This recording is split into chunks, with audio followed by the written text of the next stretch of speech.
Hey guys, this is Coach Joe coming at you from inside the Holy Cronut with another one of Coach Joe's triple plays. This is going to be a little bit of a special episode because I'm going to actually go over three separate attacks. Typically, I'd show one attack with a little more detail. This is going to be three very similar attacks, three very different bases, and I'm going to show you exactly what I did to tweak GoBoLaLoon to work. All three of these bases are Town Hall 10s, and I'm hitting them as a max Town Hall 11.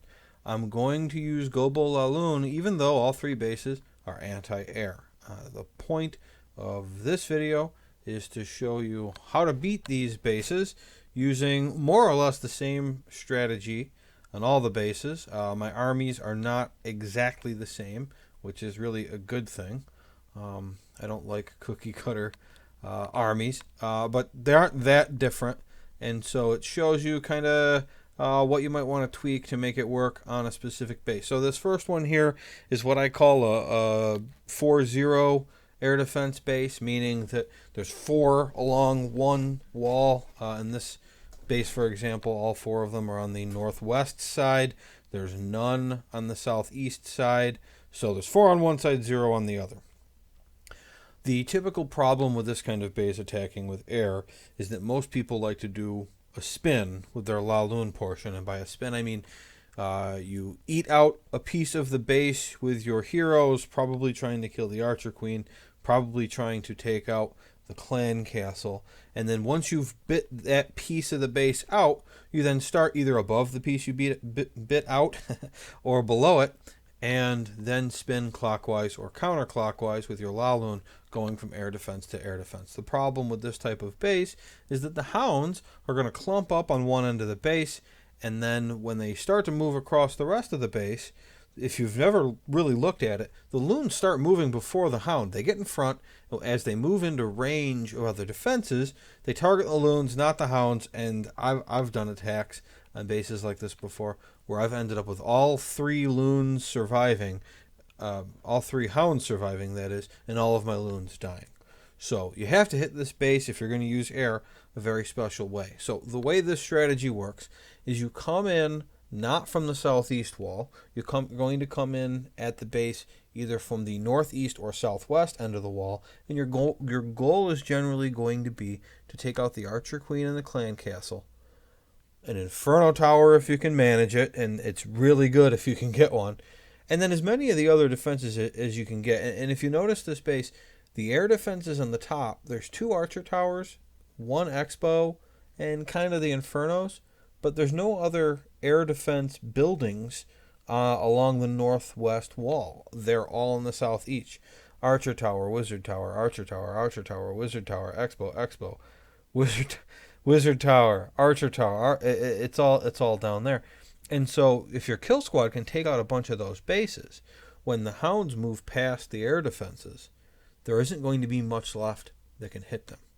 And so on this base, what I end up doing is I'm going to drop my jump around 3 o'clock in between the cannon and the Wizard Tower, and I'm going to funnel my troops in, my heroes, 4 bowlers, and a rage spell and a poison, and I'm just trying to reach a little bit, get the queen, get the sweeper. That's why I decided to come from that side. I wanted to take out an air sweeper, and I'm going to try to get the Inferno Tower. So let's watch the attack, and let's see how it went.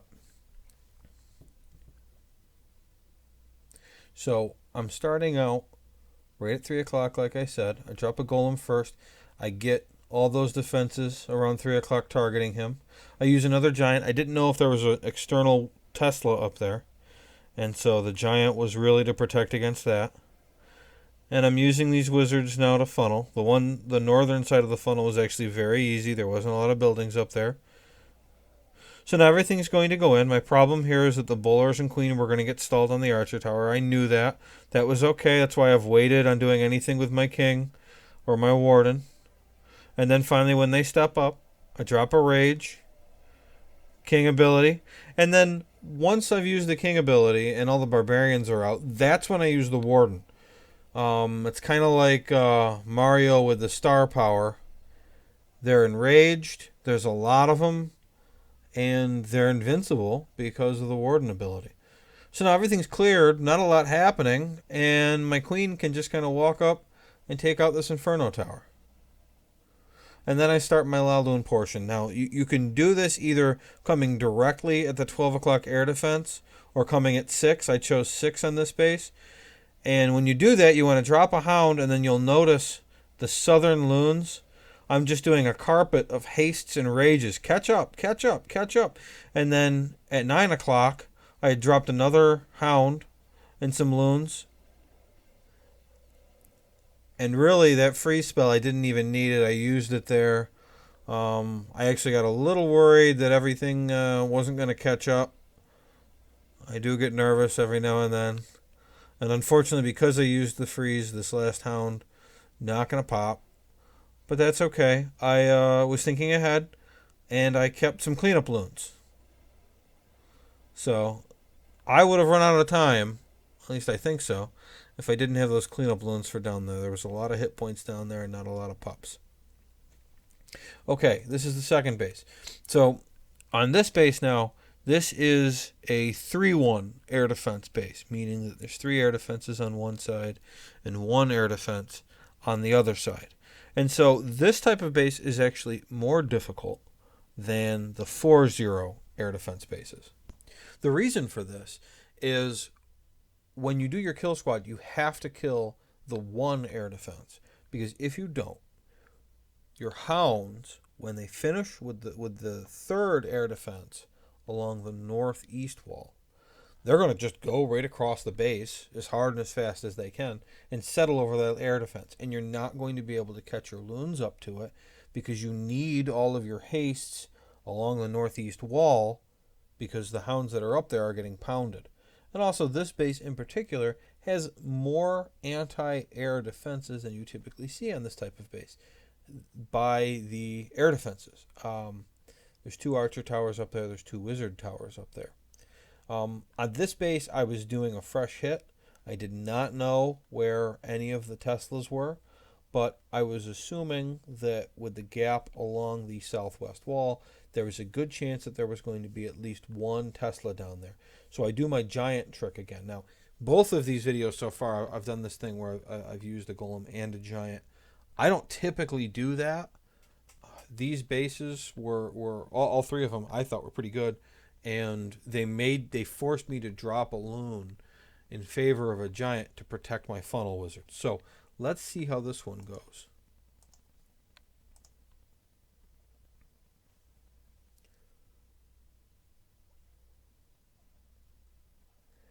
And you can barely see it. I started out with an archer up top. I had an extra troop slot, and that was a good spot to get rid of a building, and then she's going to move down and take out an elixir pump. So you saw the giant die up there. It turned out there was a Tesla, and it would have wrecked my funnel wizards if I hadn't dropped it. So that worked out really nice. I used a lot of wizards to funnel on this one. My golem beat on a mortar until it died. The wizards on that side finished the funnel. I let the rest of my wizards along the left side finish off that end of the funnel. I let the bowlers take out the corner building at 6 o'clock, drop my jump so I can come in at an angle that gives me the best chance of taking out not just the queen, but the 1 air defense, the Inferno Tower, and an air sweeper. Take out the clan castle troops. Queen finishes that off, and all that's left is for her to take out that Inferno Tower. She ended up with a little extra health, so I let her go a little further, used her ability. Now, a lot of people, after using their queen ability, will wait for her to die before dropping the LaLoon portion. No reason for that. Look, she's still alive. She's helping. Same type of strategy as the last one, where I just kind of ran along the one side of the base. This is very, very similar to that last attack that you saw, where I run along the side of the base and then just come across it. And on this base, there just happens to be 3 air defenses over there instead of 4. Now, I dropped my last loons at about 4 o'clock. I shouldn't have done that, because I had it easily. I should have used them for cleanup. I ended up with, I can't remember, you could turn the clock back, but I think I only had like 20 seconds left or so, when I finally got it. Those ground skeletons pulling my everything away. Um, I ended up with an extra freeze spell because I got through that other Inferno Tower so quickly. One other thing you might want to take a look at if you go back through and watch the attack is I'm dropping 2 hastes for the first batch of loons so that they get up to the Inferno Tower fairly quickly. They're trying to catch up to the first hound I dropped. I drop my rage so that it's kind of past the Inferno Tower, barely touching it.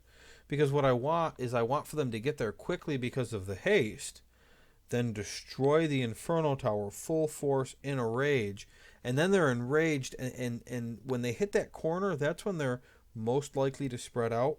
And if they spread out, I want them enraged because if only 1 or 2 loons go to a particular building, I want them to get it so that it doesn't mess up my pathing for that side of the wall, that northeast side of the wall, because I want them kind of spread as they go across in a wave.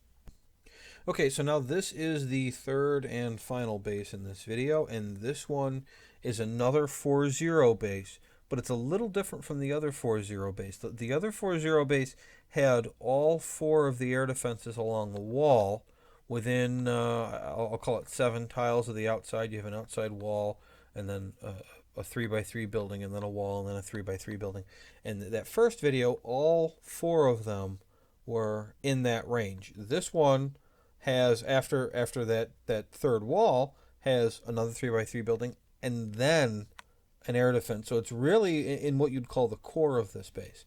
And so I decided that I really needed a kill squad that was going to treat it kind of like a 3-1 air defense base, that I wanted to take that one out because if you'll look, if I tried to do my hound strategy where he runs across the one side of the wall and then comes across so he's kind of turned at a 90-degree angle, it's hard to tell where each hound's going to go because the distances between the 4 air defenses is so close. And I'm getting my pathing correct, especially the way the air sweepers are, I thought was going to be very tough. So what I decided to do is come in at this base from 6 o'clock, and I had a very good scout from another Town Hall 11 who was trying to fresh triple it and did not succeed. So I had a lot of information coming into this one, and I knew that all 4 Teslas were along the southwest wall. So there's one behind the Town Hall, and then one right next to that, kind of inside that Archer Dark Elixir storage compartment, and then at about, let's call it 6:30, another Tesla inside that compartment and another Tesla just outside that compartment. So what I decided to do is use that 6 o'clock Tesla to pull my golem and then just funnel with wizards, jump into that compartment, take out the Archer Queen, the Clan Castle troops, and then see how much else I could get. My hope was that I'd be able to take out an Inferno Tower and that one air defense. And my plan was, okay, if I get the air defense, then I'm just going to come in at 9 o'clock like I did in my other 2 videos. Come in at 9 o'clock with my hound, go up to 12 o'clock, turn the corner just like I did in the other 2 videos. If I didn't get it, my plan was to come at the base from 3 o'clock and try to start with the air defenses and finish off at the Town Hall. And my hope was that I could use my freeze on the northern western air sweeper and the Inferno Tower, and then rage through that portion and hope that the way I could drop my loons, I'd get enough of a spread to take out all 4 air defenses without a disaster. So this I'll say it went according to plan because I was going into it with 2 plans. But the funny thing is, I ended up using Plan B because I thought Plan A had failed, and then it turned out that Plan A succeeded. So I did my it was like a mixture. You'll just have to watch, and I'll explain it as it happens. So I start out with a golem at 6 o'clock, 2 wizards on the left for that end of the funnel, 2 wizards on the right for that end of the funnel. I was dropping slow on purpose for this attack. And then 2 more wizards left, 2 more wizards right. I was hoping for my wizards to get that Archer Tower on the right, but my golem died faster than I really wanted him to. So it didn't work out, and I started to get a little worried that stuff was going to walk, but it just turns out there was enough buildings right there. It sucked everything in. Use the rage, use the warden ability, just like I had before. Here come the clan castle troops, dropping the poison. My king, I did not expect him to go that way, so he ends up running through the whole southwest, taking out all of those Teslas. My queen takes out the dragon and then goes for the Inferno Tower, and I'm thinking, okay, if she steps towards that air defense, she's going to get it. But then she goes for the Wizard Tower and then starts shooting at the gold storage, and I said, okay, she's not getting the air defense. I need to go at 3 o'clock. Of course, as soon as I start my LaLoon portion, she goes for the air defense and gets it. So really, I wanted to go at 9 o'clock, and I didn't because I pulled the trigger too soon. But this works out anyway. I did it exactly how I was going to do it. Had I not gotten that air defense, those loons that just took out that sweeper would have been the ones to go after the fourth air defense, the one that was in the core. But because the queen ended up getting it, this ended up being super overkill.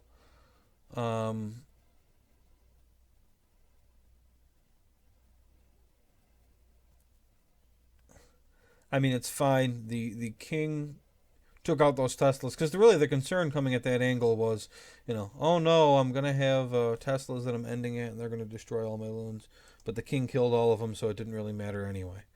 And I ended up with an extra haste and extra loons. And I never swag when I'm dipping. It's poor form. Don't do that. If you're gonna swag, do it on a hit up, or do it when you're a 10 attacking, tripling a 10, or a 9 tripling a 9 or something. Don't do it when you're hitting down. Poor form. So anyway, that's this video. That's everything I wanted to show you. I can certainly post more videos like this.